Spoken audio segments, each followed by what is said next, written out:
Well, now that we've talked about building some basic melodies, I want to continue that idea, and I want to kind of strip away some of the harmonies and just focus on the relation of the melody note that you create with the pinky of the right hand, the relationship of that with the bass line. For starters, I'm going to play Fairest Lord Jesus with an intro and just verse 1. You can follow along with the chords.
There's two primary things that you want to think of as you're constructing a melody. Well, there's three. The first is the melody has to actually fit within the chords that you're using. It doesn't mean that it can't be a coloration. It's possible for it to be an extra note or a kind of a passing, a note that moves, or a note that begins dissonant and then resolves, but it has to be one that sounds good with the chords you're using. The second thing is you want to think about the relationship of the melody to the bass. And I don't just mean specifically that it fits within the chord, but that when you take away all the middle harmonies and you play just the melody and the bass together, it's a duet that makes sense. Let me just show you what I did in the intro. I had B minor, D over A, and G, and I simply went like this.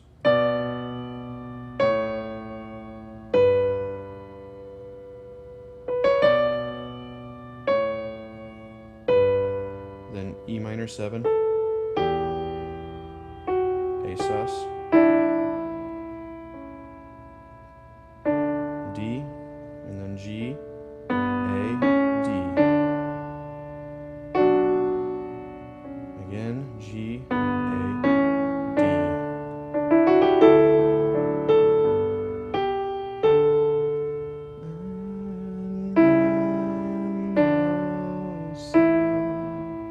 So you see that I made a melody that if you played just the melody and the bass, sure, it wouldn't sound full, it wouldn't be enough, but they're melodies that play well together.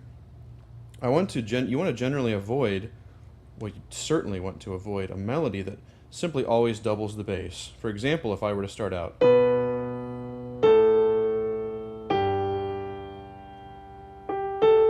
minor, D over A, G. It sounds okay when you go like this. But see, that motion is not compelling. Really, one of those voices is unnecessary, and that is the right-hand voice. So try to do something that actually complements the bass rather than doubling it. And the final thing that you want to think about is when you want to be busy and when you don't. So if there's a long-held note or if there's an interlude, then the melody can really take control. Otherwise, you have to be very careful that you don't make a busy melody. So start off on verse 1. Fairest Lord. I'm not going to do something there. I'm just going to let it stay. Fairest Lord Jesus, ruler of all nature, O thou of God and man the Son.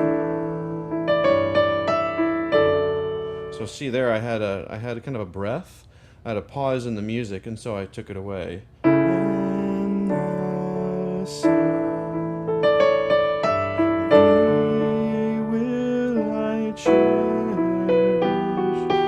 thee will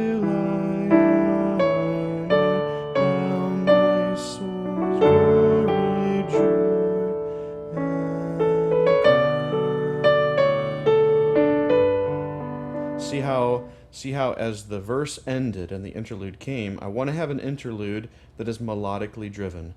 Thou my soul's glory, joy. And one conversation, one kind of vocal line ends, and the other one begins. Joy and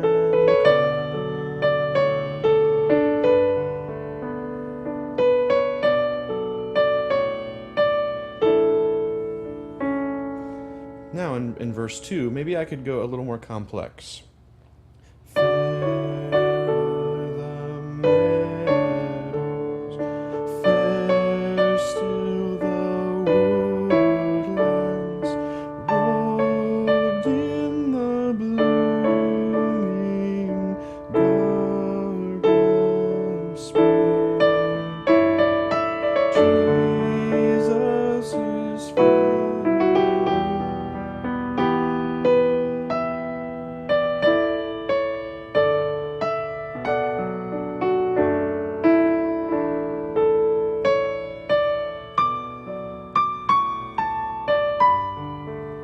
Had a little bit more motion.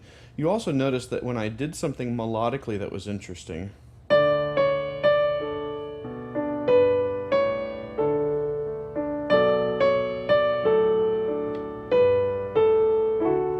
repeated it. The other thing that you don't want to do is you don't want to overwhelm people with so many ideas, so many melodic fragments that are unpredictable, that are not repeated, that seem or feel random, as though you have too much to say. If you're going to introduce a melodic line or some kind of melodic fill or some kind of rhythmic motif, you want to use it a few times to give it some cohesion perhaps within the verse. And then you notice also when I finished out this verse, I used this principle of choosing when I want to be busy and when I want to be quiet. Who makes the woeful heart to see?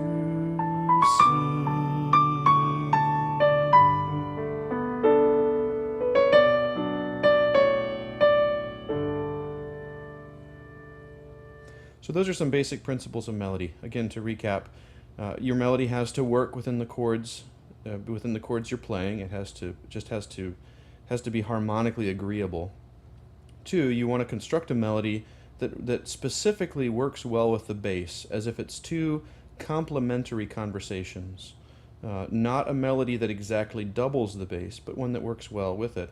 And 3, you want to think, when do I want to truly bring out a melody that is unique and that draws attention, and when do I want to really kind of stay under the texture and simply provide harmonic support?